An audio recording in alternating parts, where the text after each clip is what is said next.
Hey, morning, everyone.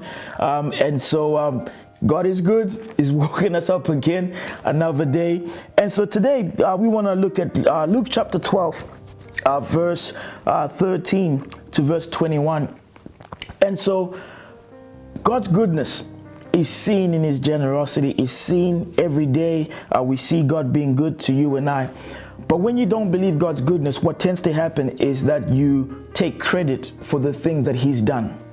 You'd never pinpoint to what God's done in your life. It's always about you. It's always about my achievement. Look what I've done. I did this all by myself. You want to hear people praise you and praise the things that you've done, because you really don't believe God's good. You believe you're good, right? You've made all these things happen. You've made things happen. And in Luke chapter 12, we read about a parable. It's a parable, and it's entitled The Parable of the Rich Fool. Here's a man that took credit for what God did in his life. He took the credit. And so here goes. Luke chapter 12 verse 13 says, Then someone called from the crowd, Teacher, please tell my brother to divide our father's estate with me. Jesus replied, Friend, who made me judge over you to decide such things? Then he said, Be aware, guard against every kind of greed. Life is not measured by how much you own. Then verse 16 is where the parable begins. It says this, Then he told them a story. A rich man had a fertile farm that produced fine crops. He said to himself, What should I do? I don't have room for my crops. Then he said, I know. I'll tear down my barns and build bigger ones. Then I will have room enough to store all my wheat and other goods. And I will sit back and say to myself, My friend, you have enough stored away for years to come. Now take ease, eat, drink, and be merry. But God said to him, You fool, you will die this very night. Then who will get everything you worked for? Verse 21. Yes, a person is a fool who stores up earthly wealth, but is not rich in relationship with God. And so here's this parable, and the whole parable is once again to do with money and to do with provision. But I want you to notice something about this man, that he took credit of everything that had happened to him.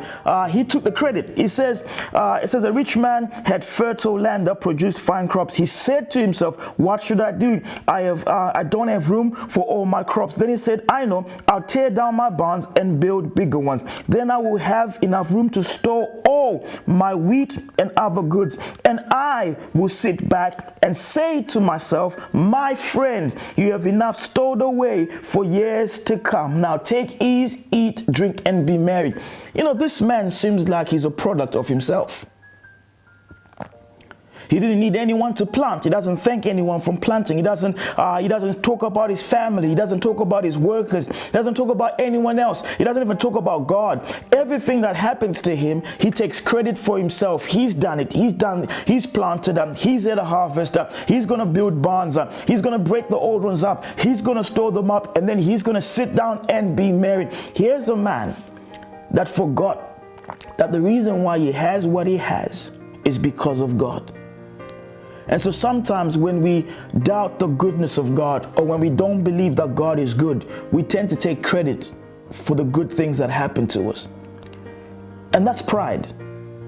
Pride is simply saying, I'm a product of my own abilities.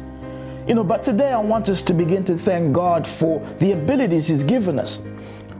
The things that he's given to us, the things that he's allowed us to enjoy, your job, the family you have, being able to have food in your home, good health. And you begin to thank God because the good things that happen to your life aren't because of you, but they're because of God. Let's not make the mistake of the rich fool, but let us be wise and give God credit where credit is due.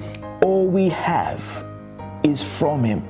In fact, in the book of James, chapter 1, verse 17, it says, Every good and perfect gift is from God.